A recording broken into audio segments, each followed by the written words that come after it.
भगवान श्री राधा कृष्ण के चरणारविंदों में शतकोटि नवन वंदन।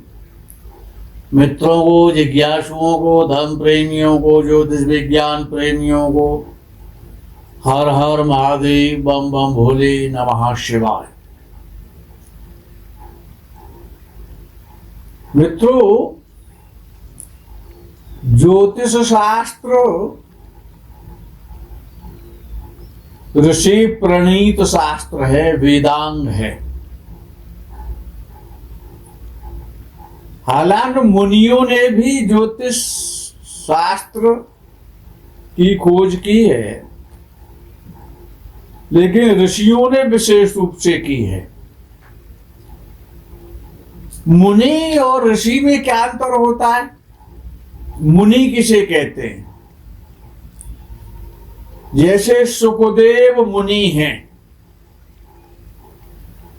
नारद जी मुनि हैं, अर्थात जो विशेष ज्ञानी तो होते हैं, लेकिन साथ ही साथ जो गृहस्थ धर्म में नहीं जाते हैं, अर्थात जो अनमैरिड रहते हैं, वो मुनि कहलाते हैं। और जो गृहस्थ धर्म का पालन करते हैं, गृहस्थ धर्म में प्रवेश करते हैं, तब वो विद्वान होते हैं, तपस्वी होते हैं, वो ऋषि कहलाते हैं।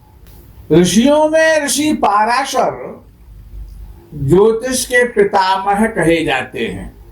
ज्योतिष शास्त्र में जो जन्म कुंडली है, जहां से प्रारंभ होता है, जन्म कुंडली में जो केंद्र स्थान है वो विष्णु के स्थान कहलाते हैं। चार जो केंद्र हैं, यद्यपि लगन को त्रिकोण भी माना गया है, तो ये जो चार केंद्र हैं ये विष्णु के स्थान हैं। और पंचम भाव लक्ष्मी देवी का स्थान है और नवम भाव महालक्ष्मी का स्थान है।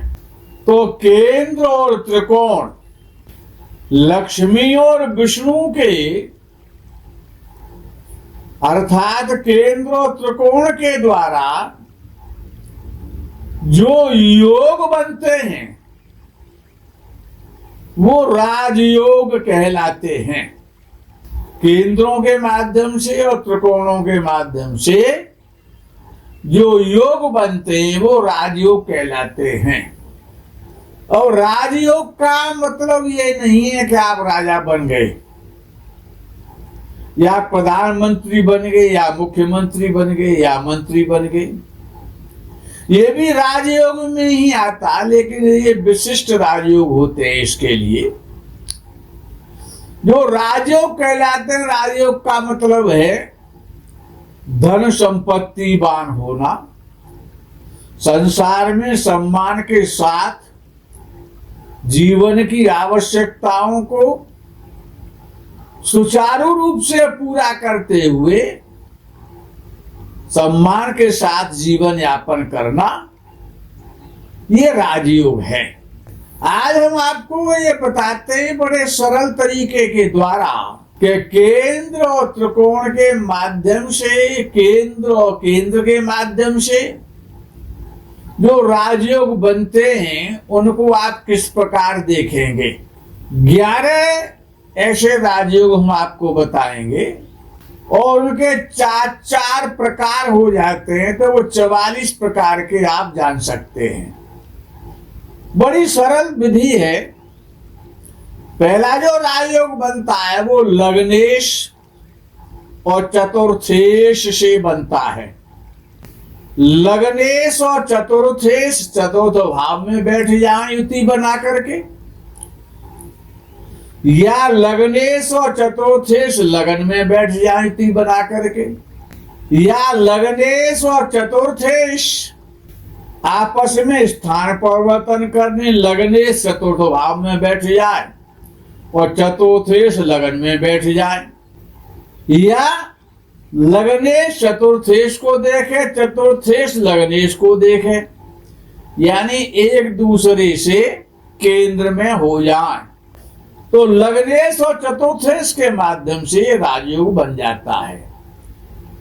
दोनों का एक साथ बैठना, अर्थात एक ही घर में दोनों का लग्नेश चतुर्थेश का बैठना, दोनों का परस्पर दृष्टि के द्वारा संबंध बनना, या स्थान परिवर्तन हो जाना, राशि परिवर्तन हो जाना, तो ये 4 प्रकार से आपकी कुंडली में राजयोग बन जाएगा।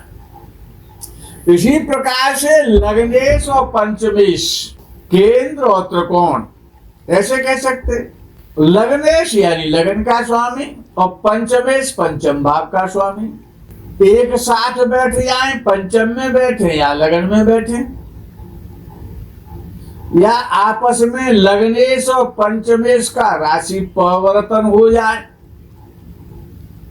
या एक दूसरे को दृष्टि के द्वारा देखें, तो लग्नेश और पंचमेश के द्वारा राजयोग बनता है। फिर लग्नेश और सप्तमेश, या तो लग्नेश और सप्तमेश लगन में बैठे, या लग्नेश और सप्तमेश सप्तम में बैठे, या लग्नेश और सप्तमेश एक दूसरे को दृष्टि के द्वारा देखें दोनों आपस में, एक से नहीं बनेगा। तो ये लग्नेश और सप्तमेश के माध्यम से तीसरे प्रकार का राजयोग बन जाएगा। चौथा राजयोग किससे बनता है? लग्नेश और नवमेश से, कि लगन भाव का स्वामी नवम भाव में बैठ गया, नवम भाव का स्वामी लगन में बैठ गया, तो राजयोग बन गया। लग्नेश और नवमेश लगन में बैठ जाए दोनों एक साथ, तो राजयोग बन जाएगा। लग्नेश और नवमेश नवम भाव में बैठ जाए तो राजयोग बन जाएगा। या लग्नेश और नवमेश एक दूसरे को आपस में दृष्टि के द्वारा देखें तो राजयोग बनेगा। फिर लग्नेश और दशमेश का राजयोग है। लग्नेश दशम में बैठे या दशमेश लगन में बैठे तो राजयोग बन जाएगा। या लग्नेश और दशमेश दशम में बैठे तो राजयोग बन जाएगा। दशमेश और लग्नेश लगन में बैठे तो राजयोग बन जाएगा। या लग्नेश और दशमेश आपस में एक दूसरे को देखते रहें तो राजयोग बन जाएगा। और छठवें प्रकार का जो राजयोग है वो चतुर्थेश और पंचमेश के माध्यम से बनता है। कि चतुर्थेश और पंचमेश पंचम में बैठ जाए दोनों तो राजयोग बन जाएगा। चतुर्थेश पंचमेश चतुर्थ में बैठ जाए तो राजयोग बन जाएगा। चतुर्थेश पंचम में बैठ जाए, पंचमेश चतुर्थ में बैठ जाए तो राजयोग बन जाएगा। चतुर्थेश पंचमेश एक दूसरे से केंद्र में हो जाए, आपस में दृष्टि करें तो राजयोग बन जाएगा। और चतुर्थेश और नवमेश, चतुर्थेश और नवमेश चतुर्थ में बैठे तो राजयोग बनेगा। चतुर्थेश नवम में बैठे तो राजयोग बन जाएगा। चतुर्थेश नवम में बैठ गया, नवमेश चतुर्थ में बैठ गया तो राजयोग बन जाएगा। और चतुर्थेश नवमेश आपस में एक दूसरे को देखते हो तो भी राजयोग बनेगा। और आठवें प्रकार का पंचमेश और नवमेश का राजयोग है। अब ये दोनों त्रिकोणों के स्वामी आ गए कि पंचमेश नवमेश नवम में बैठे हैं तो राजयोग बना देंगे। नवमेश पंचमेश पंचम में बैठ जाए तो राजयोग बन जाएगा।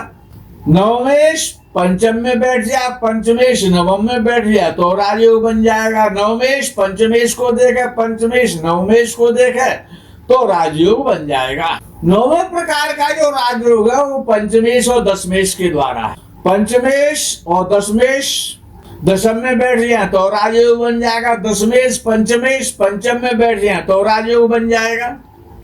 पंचमेश दशम में बैठे, दशमेश पंचम में बैठे तो राजयोग बन जाएगा।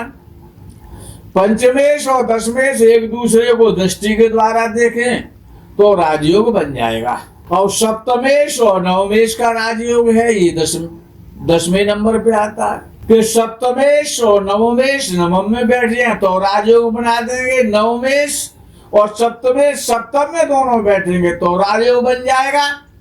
सप्तमेश नवम में बैठे, नवमेश सप्तम में बैठे तो राजयोग बन जाएगा। और सप्तमेश और नवमेश यदि आपस में दृष्ट हो जाएंगे तो राजयोग बन जाएगा। और 11वें नंबर का जो राजयोग है वो नवमेश और दशमेश के द्वारा है। नवमेश दशमेश दशम में बैठ जाए तो राजयोग बना देंगे, दशमेश नवमेश नवम में बैठ जाए तो राजयोग बन जाएगा। दशमेश और नवमेश एक दूसरे के स्थान में बैठ जाए, राशि परिवर्तन कर लें तो राजयोग बन जाएगा। एक साथ बैठ जाए नवम में या दशम में तो राजयोग बना देंगे, और परस्पर एक दूसरे को देखेंगे तब भी राजयोग बन जाएगा। मित्रों, आज के प्रकरण में यही विराम, आगे के प्रकरण का आप इंतजार करें। तब तक के लिए हर हर महादेव, बम बम भोले, नमः शिवाय, जय गो माता की।